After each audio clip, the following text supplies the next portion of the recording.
What's going on, guys? My name is Wade with TechDaily, and in this video, we are going to be comparing the new Samsung Galaxy A52 to last year's Samsung Galaxy A51. Now, if you're just looking for the straight answer to the question, should you upgrade? The answer is absolutely yes, you should. Get this new A52. It offers a ton of great new features that definitely makes it worth it. And I'm going to talk about all that new stuff, the improvements, and everything else you need to know in this video. With that being said, though, I also still think the A51 is a fantastic device, and with the A52 out now, you could potentially get this phone instead for an even cheaper price than ever before, which still makes it a great buy too. There's obviously a lot to talk about here, so I won't waste any more time. Let's just go ahead and get into it and see what these two phones have to offer. Now, just to set things straight, I do want to quickly mention that these are both the standard versions of the A51 and A52, not the 5G versions. I'll have separate videos for those devices, but for now, for this video, these are the regular standard international models of these devices. Physically, at least at first glance, both these phones look pretty similar. Size-wise, they're both 6.5-inch devices, that's the screen size, and they are about the same height and width. Maybe a millimeter or two of a difference, but nothing really noticeable. Across the front, the design is nearly identical too. You've got the same hole punch camera cutout up top, relatively thin bezels, and a subtle larger bottom chin down below. However, you might be able to tell that the new A52 actually has slightly thicker black borders all around the display. The screen to body ratio on this new phone has decreased just a bit, but in my opinion, the difference is barely noticeable, and I don't really consider it a huge deal. While the front of these phones look pretty similar, around back you can see we do get a whole new design for the A52. This new phone now mimics the rest of Samsung's flagship lineup with a matte plastic finish, as opposed to that glossy rainbow plastic on the A51. And actually, the new A52 has a totally different form factor and feel as well. It's thicker, it's boxier, it's a little heavier too. It's definitely a more beefy feeling phone in the hand, as opposed to the slim, curvy, and tapered design of the A51. They both have their polished frame to finish off the semi-premium look, and all in all, while I've always been a fan of the unique look and finish of previous A-series devices, I think this new A52 does offer a more simple but flagship-like look. Also, the new A52 is now IP67 water and dust resistant as well, so in theory, it's a little tougher and could handle an accidental splash. With the A51, there was no water resistance rating at all, and I know I tended to be maybe a little more careful with it around sinks and pools. Taking a look around at everything else, on the left side of the A51, that's where you'll find the SIM and SD card tray. On the A52, that has moved to the top of the device. On the right side, both phones have the exact same power and volume button setups. Down below, both phones also retain the headphone jack. There's the USB-C port for charging and the downward facing speaker. On the A51, this is the only speaker on the device, but on the A52, this phone now offers a dual speaker setup with a secondary one in the earpiece for stereo sound. And to me, there is a significant difference in the out loud listening experience. The A52 is louder, crisper, and I'm a huge fan of this change. Here's a sound sample so you can get an idea.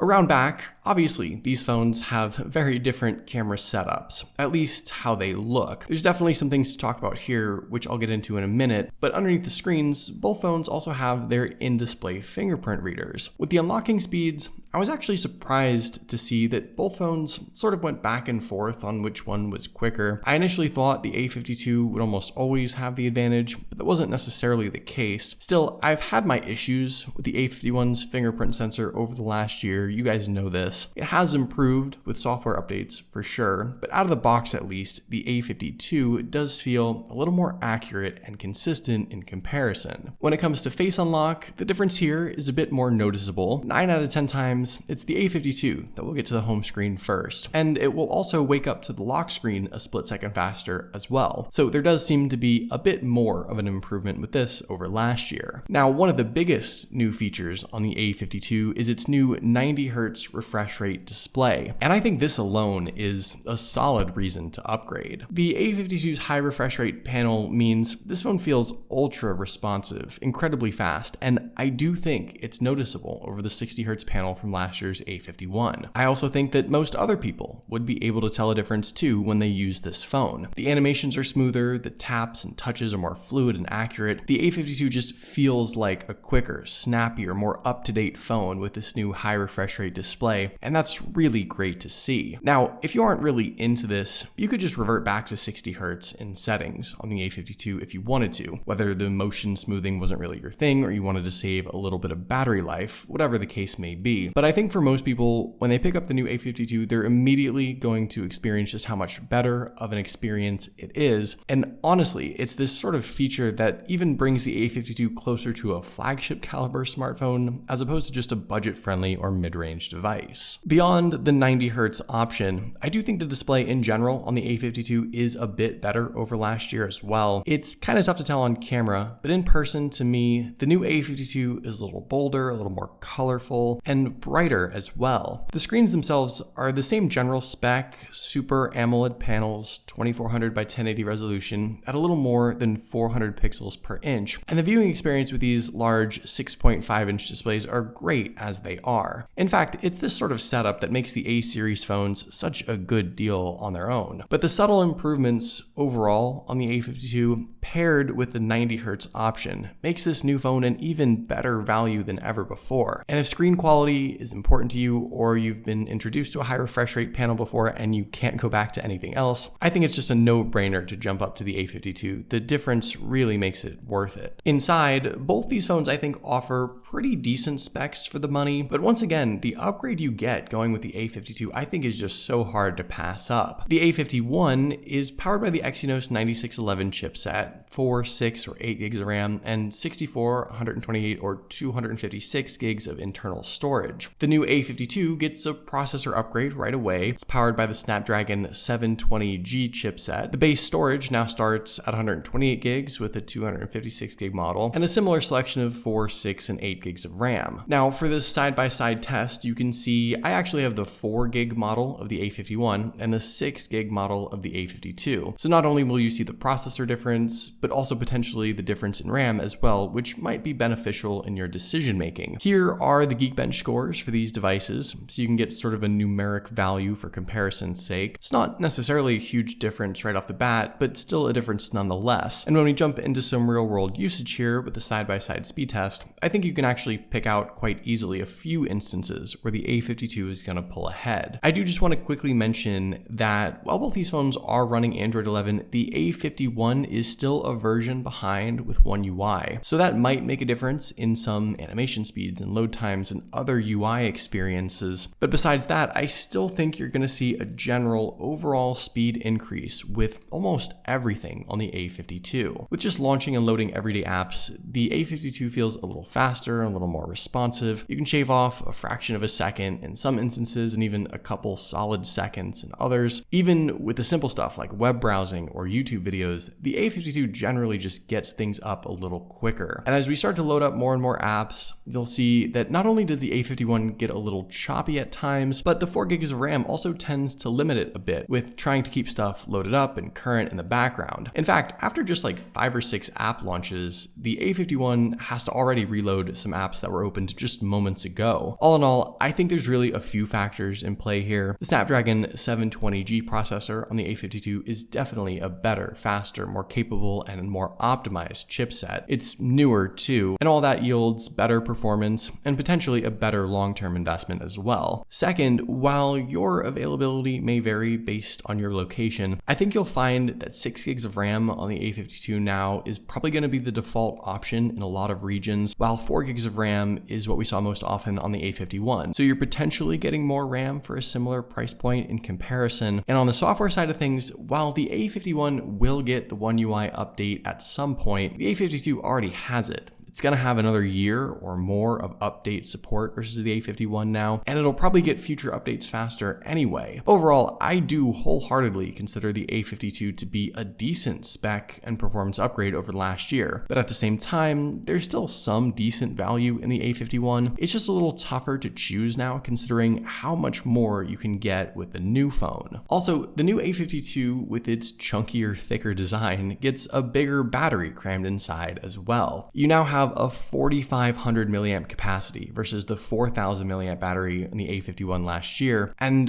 while the 90 Hz display does eat into that extra capacity a bit, in general, with 90 Hz on or off, I still think you're going to get better battery life on the new phone. Not just because of the battery size alone, but also because of the newer, more efficient processor as well. Furthermore, if you just want a straight comparison with 90 Hz disabled on the A52 and a larger capacity in general, you know you're going to get quite a bit more use. And when it comes time to charge, the A52 supports the 25 watt charging standard as well. The A51 was stuck with just a 15 watt maximum. So collectively, when it comes to longevity and efficiency and charging speeds, the A52 to me is just the clear winner here once again. Finally, let's talk cameras. Now, while the specs don't necessarily scream major upgrade, I think when you actually start shooting with the new A52, you'll almost immediately notice some improvements. The main lens on the new A52 is technically a little better. It's now a 64 megapixel lens versus the 48 megapixel of last year. All the rest, even though they do look kind of different, appear to be the same as before. There's the 12 megapixel ultra wide, 5 megapixel macro, and 5 megapixel depth sensor all around back, and seemingly the same 32 megapixel selfie lens up front. Inside the camera app, while we do have that new fun filters mode front and center for whatever reason on the A52, there's not a whole lot more that's been added or changed. You get a couple random additions to the A52 like Pro Video Mode and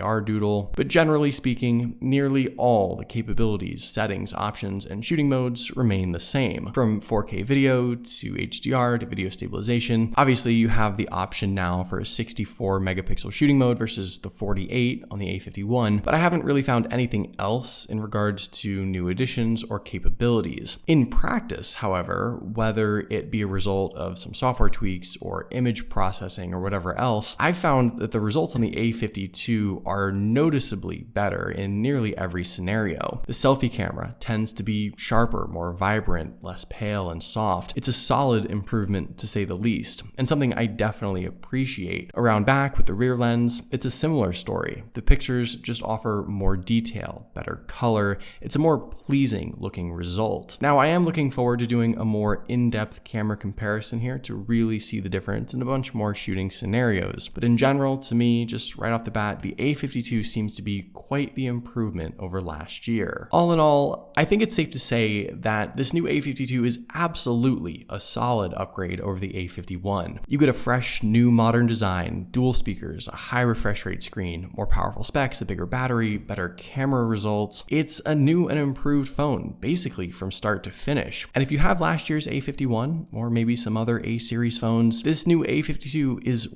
100% worth getting. In fact, it's been a while since I've outright recommended a new device over the previous generation so definitively, but this is a case where the A52 is just so much better in every possible way. With that being said, the A51 now is going to come down in price a lot. It's probably going to plummet, honestly, and it's still a great phone if you want to save a ton of money, but it's just super hard to look past everything you get on the new A52. And I think even if you have to stretch your budget a bit, this new device is just really, really worth it. So there you go. That's everything you need to know about the new Samsung Galaxy A52 versus last year's A51. What do you guys think? Is the A52 worth upgrading to? Let me know in the comments down below. I'd love to know your thoughts, of course. But hopefully you guys did enjoy this video. Be sure to follow TechDaily on Twitter and subscribe to the TechDaily YouTube channel if you haven't already.